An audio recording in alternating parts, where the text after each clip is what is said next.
Bonjour à tous, bienvenue dans l'interview. Aujourd'hui, nous recevons Pascal Smet. Bonjour. Bonjour. Et puis, bon retour aussi après 2 mois d'absence pour congé de maladie. La mobilité a enfin retrouvé son capitaine à temps plein? Oui, je suis là de nouveau à temps plein, mais bon, j'ai quand même deux mois avec hospitalisation, presque 3 semaines, une pneumonie très sévère qui a presque coûté ma vie et j'ai échappé vraiment à la mort. Et comme ça, j'ai de la chance, mais aussi une bonne condition générale et je suis presque complètement en forme de nouveau. Donc maintenant, il faut être vigilant par rapport à la grippe. À la grippe, oui, j'ai reçu ce matin encore en vaccination, parce que la grippe est assez importante apparemment. Et la grippe est souvent l'origine de pneumonie, même que chez moi c'était mal à la gorge, pas une grippe en tant que telle.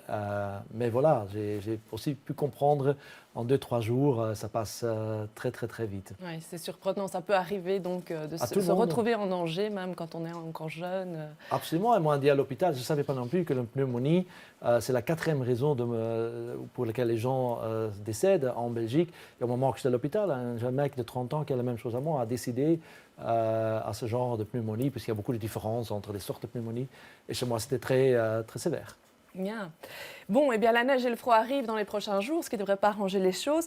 Est-ce que vous pouvez nous garantir, comme ministre de la Mobilité, que ce week-end et la semaine prochaine, on va pouvoir circuler normalement dans Bruxelles? Est-ce qu'au niveau épandage, on est prêt à faire face à la situation?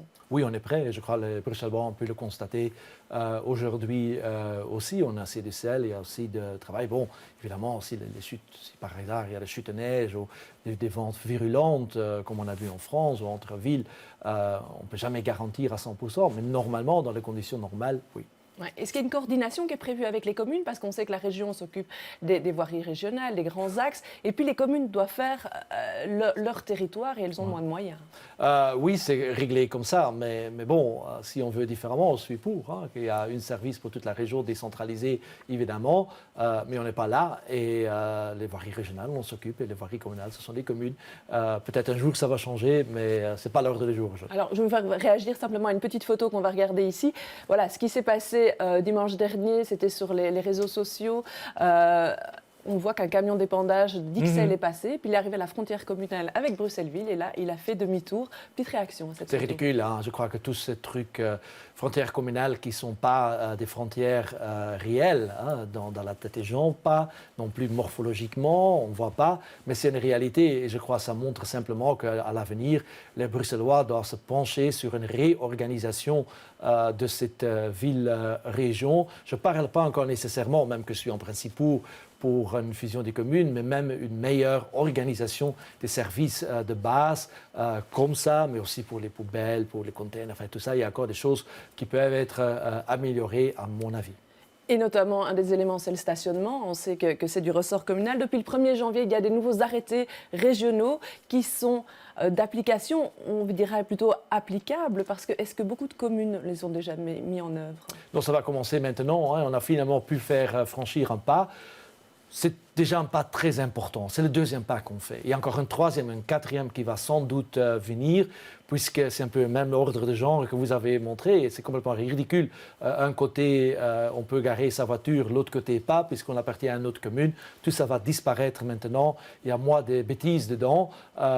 Et heureusement, ça va être plus harmonisé, plus lisible. Il y a encore des différences entre les communes, puisqu'il y a des quartiers qui ne sont pas similaires. On ne peut pas comparer Haren avec Uccle ou Bruxelles-Ville ou XL. Il y a des différents traitements. Mais chaque fois que la situation est la même, n'importe où dans la région, ça va être le même traitement. Ouais, mais quand on entend les communes et qu'elles fassent partie de l'agence de stationnement ou qu'elles n'en fassent pas partie et qu'elles gèrent leur stationnement elles-mêmes ou via un opérateur privé, ce n'est pas nécessairement toujours l'enthousiasme, hein, ces nouveaux arrêtés. On n'a pas l'impression que ça va être suivi directement. Mais vous savez, c'est souvent question de pouvoir ou l'illusion de pouvoir.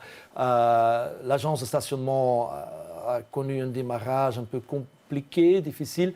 Maintenant, c'est bien démarré, ça fonctionne bien, ça va toujours mieux fonctionner à l'avenir et ça prend un peu de temps pour mettre tout le monde dans le même angle d'œil. Mais On a tranché, on a décidé, même les présidents de partis ont mis leur accord et maintenant, on doit avancer avec la réalisation. Donc ces arrêtés, on fixe des tarifs pour les cartes de stationnement et on fixe aussi une façon de faire des zonages. Ouais. Est-ce qu'il y a un délai pour que ce soit harmonisé sur la région? Oui, d'ici 2 ans, ça doit être complètement harmonisé.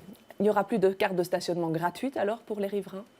Mais c'est toujours maintenant déjà aussi un peu payante. Hein, et quand on compare, puisque j'entends certains dire oui, on doit payer. Mais si on compare Bruxelles avec des autres villes en Belgique, aux Pays-Bas, en France, on est encore toujours très bon marché. Alors, c'est quand même logique. Il y a une certaine chose qu'on demande, mais ce n'est pas exagéré. Il faut arrêter d'envoyer ce genre de canard. Ouais, le prix minimum, ce sera 50 € pour une première carte. Ce sera 10 € pour une première carte, 50 € pour une deuxième. Beaucoup. Alors, le nombre de places aussi en voirie, elle va diminuer. Elle diminue déjà. On était à 290 000 en 2010, 260 000 maintenant. À terme, on voudrait arriver à 200 000 places de parking en voirie. Est-ce que ça ne va pas commencer à être compliqué pour les riverains?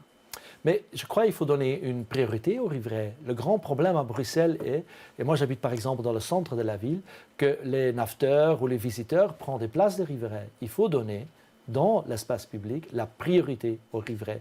Et ensuite, il faut avoir des parkings publics dans lesquels les visiteurs vont immédiatement se placer. Puisque souvent, trop souvent, dans les quartiers, il y a un genre de circulation qui est à la recherche d'un stationnement. Et ça pollue le quartier, ça prend du place de riverains. Moi, je suis très clair, il faut donner la priorité aux riverains, construire des parkings de transit. On va quand même, d'ici 2020, construire 10 000 places. Cette année, à Syriacovi, on va commencer avec la construction d'un premier parking complètement neuf de PNR à Bruxelles. Et on va encore augmenter jusqu'à 10 000 places d'ici 2020. Alors le parking, c'est un élément important de l'avenir de Bruxelles à l'horizon 2040. Hein. On parle du PRDD, ce fameux plan régional de développement durable. Il y a l'enquête publique, hein. Il y a un site web sur lequel les gens peuvent aller. Il fixe une série de priorités. Alors on va regarder quelques images de Bruxelles Mobilité qui dit voilà, la rue Béliard aujourd'hui, la rue Béliard ensuite comme on l'imagine hein, à l'horizon 2040. Ouais, c'est une idée. Et voilà une rue lambda aujourd'hui. Oups, voilà ce qu'elle pourrait devenir par la suite. Ça veut dire plus de place pour les usagers faibles, vélos, les piétons, moins de place pour la voiture. C'est ça, c'est vers ça qu'on se dirige. Mais vous savez, moi, le gouvernement Vervoort, mais aussi Goswin, Van Engel, d'autres, on a bien choisi un changement de paradigme à Bruxelles.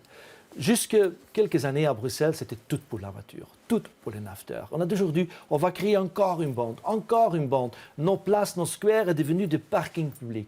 On a dit, on ne veut plus avoir une ville pour des voitures. On veut une ville pour des gens, soit des Bruxellois, soit des nafteurs même. Hein. Eux doivent aussi passer du temps à Bruxelles. Et c'est un vrai changement. On a pu le voir avec la démolition des viaducs Reyes, la transformation des autoroutes urbaines vers des boulevards urbains avec des arbres. Et on constate que dans cette ville, que ce changement a lieu. En réalité, ça a lieu maintenant.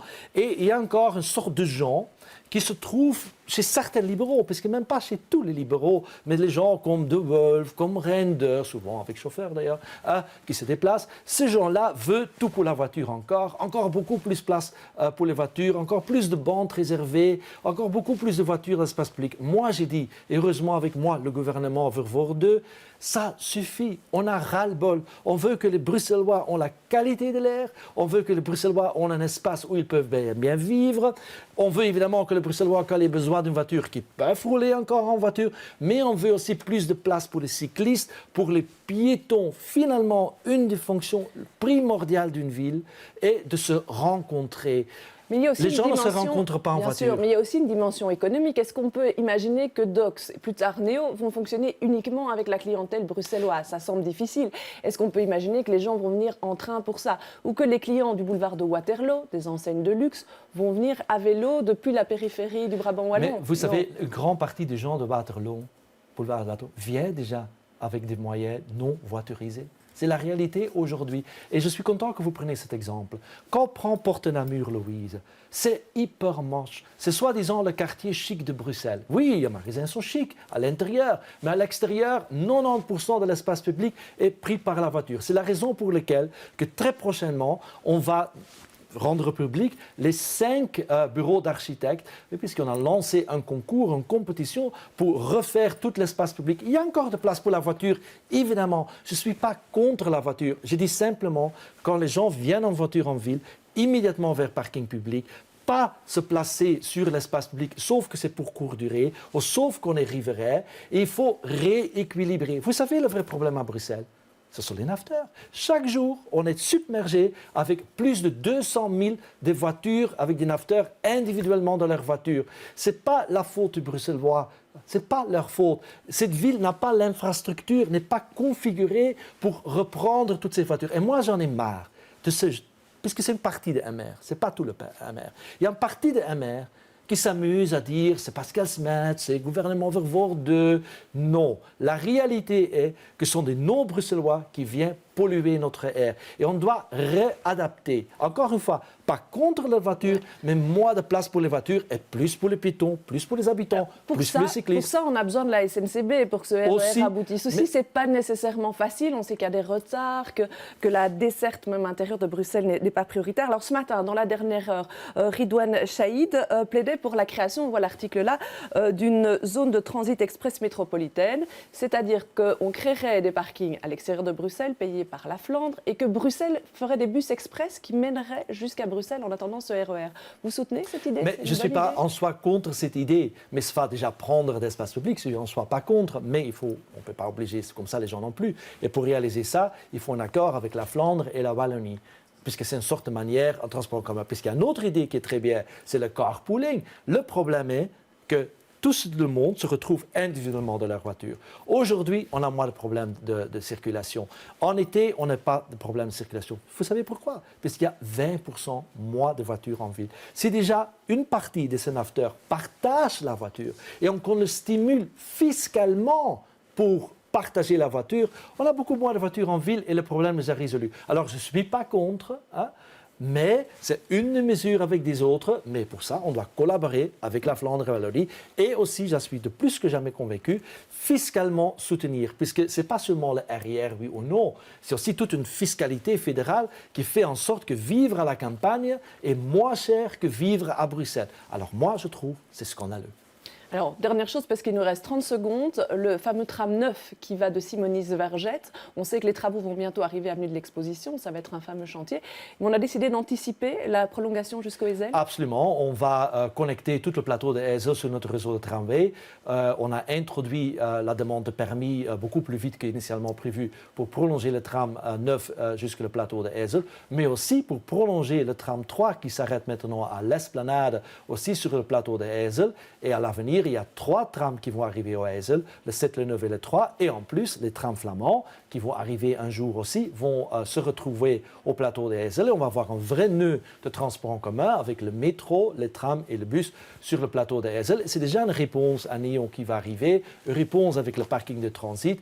Et ça montre qu'on est occupé de transformer cette ville et de redonner la qualité de vie aux Bruxellois, puisque ça, c'est vraiment le leitmotiv du gouvernement Vervoort 2. Très bien. Je vous remercie d'être venu sur ce plateau. On suivra ces chantiers en cours d'année. Je vous remercie de nous avoir suivis. Demain, dans Les Experts, les invités seront Fadila Lanan et Boris Diliès. Bon week-end à tous.